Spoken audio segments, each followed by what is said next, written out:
phenomenal first half, and now we are here with a wonderful, wonderful entertainer, just an inspiring young lady that we feel so near and dear to already, and you're going to get to know about her in a moment. Miss Christian Anderson. Yes. Yay, welcome. Welcome to Atlanta Live. She's all the way from Greensboro, North Carolina, right? What a great city, great community, and I know you would like to say hello and acknowledge your family, friends, and your fans listening in. Now, I was talking to you earlier. Your first album is not done, but you've done some live recordings. You've traveled the nation singing. I know friends personally who have testified that your voice is amazing. What drives all of this, Christian? What drives all of this is, well, one, my daughter. Her name is Yael. She is the joy of my life. And what else drives this is the trials and the tribulations that I've been through. I want to be able to encourage other people, especially women and children, to keep going, you know, through whatever is going on in your life. So that's what really drives me to do what I do. It's a gift that God has given me, and I just want to be able to share it with the world. I love that. So you're not being selfish with your gift, and what do they say? Our talent and giving back is the rent we pay in this world. So you're sharing. I know you said for women or anyone going through something. Yeah, a lot of people will say, well, music, Christian, is entertaining. But you believe it's so much more. You shared with Sean and I. You say this is a platform that can be life-changing and really push people to do the right thing or go in the right direction, regardless of what's going on. Exactly, because even with music has it has helped me. The lyrics that God has given me, songs that God has downloaded down in my spirit, has helped me to continue to move on, help me continue to keep going. It helped me keep the faith. You know, and that's what we really need. Faith is what's going to keep us going. Yes, it is. We have to have faith in God. We have to have faith in knowing that no matter what we go through, we can get through it with Him. Yeah, it's amazing. And you know, Sean, I think many of us look at the news and we stay informed, and we see some things that can be pretty disturbing here in our nation or globally, if you will. You're saying, though, that faith is so key. But you know, most people would agree, Christian, that faith is something that's dynamic. It can go up and down depending on what we're going through. For those right now watching you at home, they're in Greensboro, or maybe they're out of Decatur, Georgia, and they're saying, but I'm going through something tough right now, Christian, that I'm just not sure. It seems like I'm by myself. What would be your words of wisdom for them? My word to you is that heaven, has no sorrow that earth has no sorrow that heaven cannot heal. One thing about it, the enemy, he always tries to make you feel like that whatever you're going through is just too hard. You can't get through it, but the devil is a liar. And, you know, God won't put more on us than we can bear. And we have to always remember that if God brought us out of that situation that we didn't think we was going to make it out of before, He can bring us out of this. Yes, He can. So we just have to remember, we have to always remember who God is, because when we know who He is, we'll know whose we are, and we will know how to get through anything. That was a sermon right there. Her testimony is so passionate, and that's also in your vocals. Tell us, or the audience, how you come about your lyrics. How do you form that story, that musical story? Well, it's all about me being in my consecration time with the Lord, praying, fasting, seeking Him, because I can't just come up with the words on my own. I see. You know, I mean, I can sit down and come up with something, but you know, I want to be able. I always ask God, Lord, give me songs from heaven. I don't want just to be singing songs that other people are singing or having other lyrics that other people have. I want songs from heaven that's going to heal, deliver, and set free people to be recovered, renewed, refreshed. Yes, refreshed. And tell us this right now, we're going to let you do what you do best, and you are preaching the Word of God and also singing and blessing us. This single you're about to perform? Yes, it is called So Good. This song is just a snippet of my testimony of where God has brought me, what He has done for me, and He has continued to bring me out of what I'm in, or what I've, you know, if you're in something that you hear the lyrics in this song, and it's something that you're going through, just know that you can't come out, because I came out, and God is still bringing me out. Absolutely. Please perform.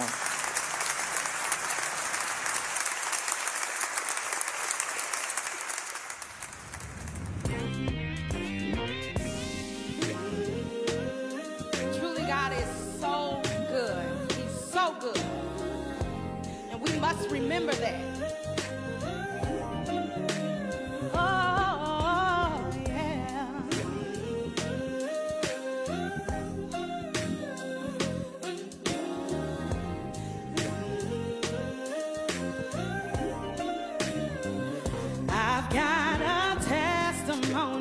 just a short story you already know. Gets the glory. My faith was tested so tough, I almost lost my mind. Because I had keys to no house, barely food for my mouth. How could you allow this to happen? People were laughing while my bills were stacking. But I knew somebody fresher than new love, cooler than cooler, sweet like sugar. When I need a tune-up, I shout hallelujah. It's already done. Lord, you've been how good, how good, how good, so good to me. Lord, you've been how good, how good, how good. Lord, you've been how good, how good, how good. Oh, Lord, you've been so good, so good. Lord, you've been so fantastic, nothing ever goes lacking. With you, life is not so hard. Every day gets easier. Glad I believe in you. I'm so glad that you spoke to my heart. Oh, as long as I got you, you are good like a birthday dinner, good like the last Thursday in November. Lord, you've been fresher than new love, cooler than cooler, sweet like sugar. When I need a tune-up, I shout hallelujah. It's already done. Lord, you've been so good. How good.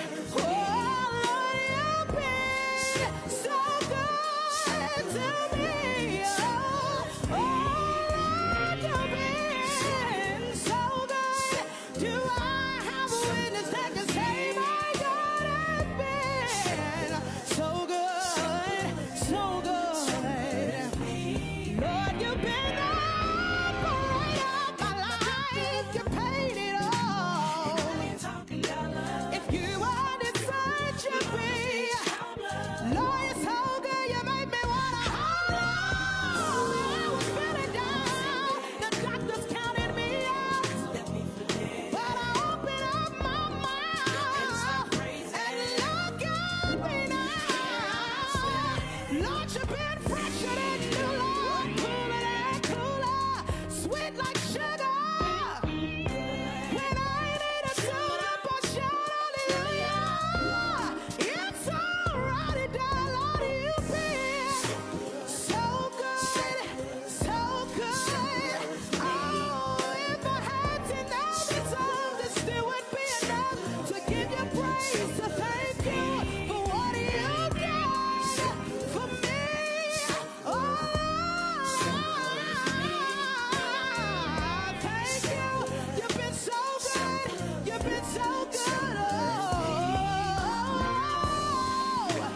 hey, Lord, you've been so good. Anybody know God has been so good? Oh, yeah. Wow, so good, and wow, what a amazing, talented voice. my Again, that's Christian goodness. Anderson. If you enjoyed her, don't go anywhere because she's going to do another final musical selection. We're not over here on Atlanta Live, and speaking of so good, our next guest on the talk show said, believes that God is so good and he wants us to continue to pursue education and literacy. See, Cherie Hardy, we are so excited to have you on Atlanta Live. Welcome. Thank you. I'm glad to be here.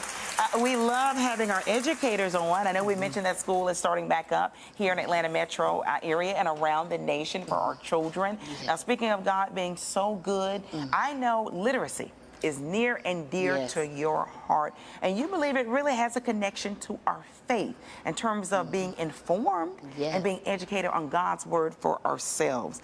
Explain, because most people think of literacy, they don't necessarily connect it to God and our faith and education of the word in the Bible. Yes, well, God made the human brain, and he wired our brains to understand things through stories. And so as we read stories, we learn about ourselves because we connect to the characters. we find ourselves in reading about settings that we've been in ourselves. So that's the first thing, is that if you learn something through a story, you're able to grow and you're able to reflect. And that's one reason why I promote literacy. The other thing is, if you can't read, you can't read the Bible. You can't read these powerful testimonies. The people you've had on earlier, they're powerful testimonies. You can't read them if you cannot read. So I say at any point in life, it's good to learn how to read, reach out to organizations that teach literacy, and it will change your life. Wow. Think about all the people like Malcolm X who couldn't read and learned how to read. Think about, I don't know if you're familiar with Carl Upchurch. He was a person that went to prison, he began reading. There's the real Rick Ross, you know, when he was in prison, he went to prison illiterate.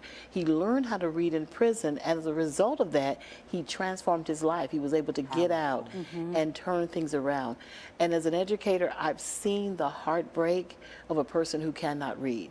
And then I've seen the transformation when they learn how to read. So I'm very passionate about literacy transforming lives. You know, I want to bring something up because I think when most of us think of literacy, we think of reading, right? And you've explained to us previously that there's a difference between reading and comprehending and understanding. Yes. And I think that's key because I think as parents, and I'm a parent and Sean's a parent, but Sean's an educator, you're an educator. I'm not an educator by trade. I believe in the power of education. I think it is so pivotal for our children to help provide opportunity. But now with that being said, I know you're saying parents need to work and partner with the educators in this child's school system, wherever that may be, to make sure that the child is comprehending what they read, because you're saying that's a strong difference of really perhaps staying away from distractions in classrooms, right? And being entrenched into that storytelling process you just eloquently explained. Yes. You know, children cannot reproduce language that they've never heard before. They cannot say it, they cannot understand it. So it's critical for parents to expose children to words through books, through other things, positive things, constructive things. But the bottom line is everything in school is made up of words. The tests are made up of words. The books are made up of words. The teacher is talking using what? Words. So the key is to expose children to as many words as possible. And you might have read about the 30 million word gap, that where some children go to school, they know 30 million words less than other children. But that's a problem that can be solved. And it can be solved by exposing children to books and to words. And parents, it's also bonding time. When a parent is reading to his child or her child, you're able to bond with your children. You're able to learn. I know as a parent, when I was reading to my daughter, she's 28 now, and she's highly literate, I would learn things. I would enjoy the children's books. So that's also another thing. It's family time. It's a constructive way to bond, you know, together as a family. And I want to talk about something Shana mentioned. Let's talk more about being able to comprehend. Oftentimes, as educators, we understand that students are not able to really conceptualize what they've read. How do we combat that situation, especially with the youth? The tests indicate little Johnny is not able to comprehend what he's just read. How do we close that gap?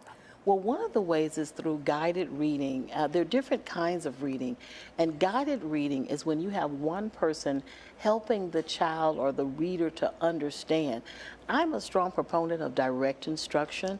It works. So when you're reading something, you stop. You learn strategies that good readers use when they don't understand things. I mean, we can read, but there are times when we don't understand something. So we stop and we reread. That's a strategy. We first educate ourselves on strategies for improving literacy. And then through direct instruction. And if a parent cannot offer direct instruction, then we need to seek out our school systems, people in the community who do that and empower our children that way. You know, I want to bring something up, Cherie Hardy. I know, again, you're an advocate for literacy. You have started this amazing book platform where you operate a bookstore. You're an author. You've written books for adults that have been well received and also for children that have been very popular. I love your gamut. I really do. It's amazing. You know, for a parent right now, or guardian, or grandmother, or aunt, or uncle, or even a neighbor who's noticed perhaps they have a 5th grader in their presence who probably is not up to part of being a reader they should be, that a 10 or 11-year-old should be. Sometimes when we hear news like that, or we realize news like that, with any gamut of capability for our children, we tend to say, uh-oh, no. But I know you've shared with us, okay, that it may not be a time to shy away, but step up to game, and like you're saying, to seek resources to help them, because there are so many stories out there that are well known of people that were not the strongest readers. Some who've gone on to be presidents in modern times, who were not the best readers, but who parents or guardians or teachers or community members who simply would not give up on them. Because you've shared that reading 99% of the time gets better with repetition or practice. That's right. That's right. Well, the first thing you have to do is instill in the person that they can learn how to read. Okay. Because if you've had trouble in the past, you may feel frustrated, you may want to give up. So the first thing is to convince the potential reader that you can learn how to read. Okay. That's the first thing. Then second of all, then provide resources that match that person's reading level. So you have children who in the 5th grade, but they may need to start off with a 1st grade book. And once they can read a 1st grade book, they're going to feel better about themselves. More They're going to confident. feel, that's right, they're going to feel more confident. They're like, I've done something, I've accomplished something. That's right. And then you do what is scaffolding, where you start to present more complex literature. But you, first of all, you just they gotta believe they can do it. And I don't know if I know you're familiar with the story of Les Brown. When he was in school, he struggled. He had that one teacher who convinced him that he could do it. And once he began to believe that he could do it, he did it. So that's the key, to be encouraging, no matter how frustrating the reader is, or frustrated the reader is, or how difficult it may seem. Believe that that child can read. Then seek out resources and strategies. And there are people all over. I know the previous guests were talking about people in the community teaching literacy. There are people out there doing it. So that's the way. You got to first get them to believe, and that helps. That empowers the children. You know, it's something my father would say to me when I was a young girl. I remember being 7 or 8. He believed, and he didn't come from an education background. He was educated, but he said, what makes you stronger is reading as much as possible. That's right. And my father would challenge me to read everything. Yes. What does that sign say? What does this newspaper article say? Yes. The stock market. Let's look at this. What is this company? How do you pronounce the name? Yes. And when you're a child, you're kind of grudgingly, oh, Dad, what I need to know about the stock market? I'm 8 or 9 years old. But I realize now, in hindsight, of going through my educational journey, that reading so many different types of things made me stronger. That's right. Not only does reading is something you need a foundation, but let's go here. Reading makes you more informed, or if you in layman's terms, smarter on different subjects. That's right. You feel more confident the more you know. Yes. So the more you read, the more confident you feel. And the more confident you feel, the more you can do. The more empowered you feel to do things for yourself and for others. Okay. So it's important to read, you bring up a good point, to read a wide range of literature.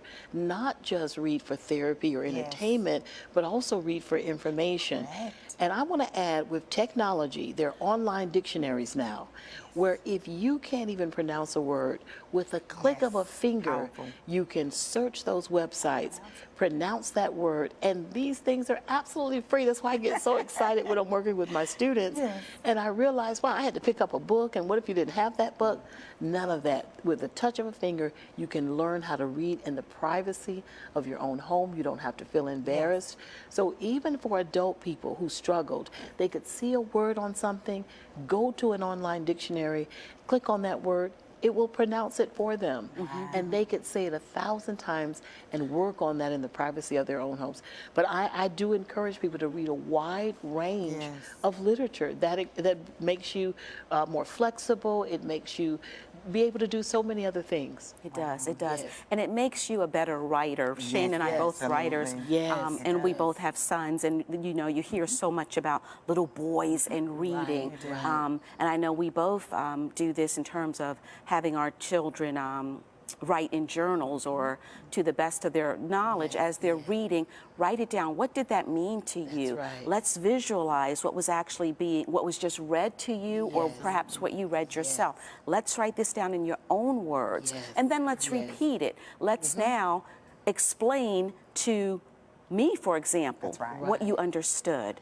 That's right. Writing and reading go together. They do. Again, you can't recreate words you've never seen before. So you can't Yes. write the words you haven't seen. So as an educator, I believe first you teach the reading. You let the child see the word, hear the word, and then you reinforce what they've learned when they actually write the word. that's So we have journals out there now. There's some wonderful journals. Some target just boys. We have some just for just girls, and Yes. some for everybody. But you're right. Adding that writing dimension allows the child to summarize, allows the child to express himself about how he felt about the literacy. We want literature. We want them to be engaged and react to it in a way that is authentic and personal. So that's why I love writing. I love journals. I And have it goes one myself. back into comprehension. That's right, it goes back And to when that. you were You're saying right. that, I can't help but to think it builds critical thinking skills. Yes, it And we've does. got to be able to summarize and regurgitate what we That's right. learned in our own way. Everyone That's right. doesn't need to say the same script That's right. or speech, but That's that's important as well. Before you leave us, I know you're big about exposing our children to speech, language, and development as early as possible. Sometimes people think we'll address that when they get to 4th or 5th grade. You're saying it can happen in the womb, and it's never too late, because maybe a parent, maybe they're getting the child from a situation, or maybe they're saying, I need to step my game up. I wasn't as good as I should have been. As we wrap up, how important is it to expose them, and where can they go to find resources that you offer? Very good. Well, the first thing is children have to hear the language that you want them to produce. Okay. So, they're going to mimic and they're going to emulate the parents' language, but you want to expose them to standardized English. Okay. Looking at certain news programs, certain children's shows that emphasize language development. Those are the things you want to do. I'm available for coaching at C. Cherie Hardy on Okay. Twitter. I'm on Twitter, and I love doing what I do. I talk to people. I will talk about literacy development. I'm just available to help people and guide them to those strategies. But right now, you can Google it. You could just Google reading strategies, and it's free. That's why I get so excited, because it doesn't cost. Oh, I love that. I'm sure many of our viewers love to hear it's free. You're such a jewel and such a resource for all communities out there. Continue to go. Thank you so much, Cherie Hardy. Thank you so much. She's an accomplished author and also a bookstore owner, and she wants you to know more about literacy, and it's never too early or too late. Right now, we want to thank you for watching Atlanta Live tonight. We've had some amazing conversation, Sean, and wonderful music. Stay with us. We're on live Monday through Friday at 7 p.m. every night, and catch us on Facebook as well. But before we close out, we've got to close out with a boom, and she is based out of Greensboro, North Carolina. Her name is Christian Anderson, and her final song for tonight, which will close us out, is Lift Your Name. Thank you, and have a great weekend.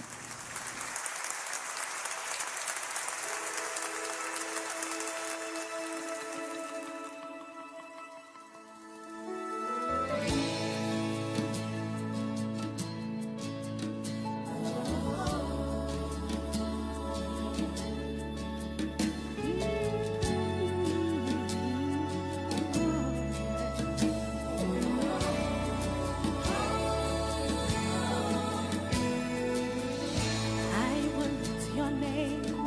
I will lift your name. Lift your name high.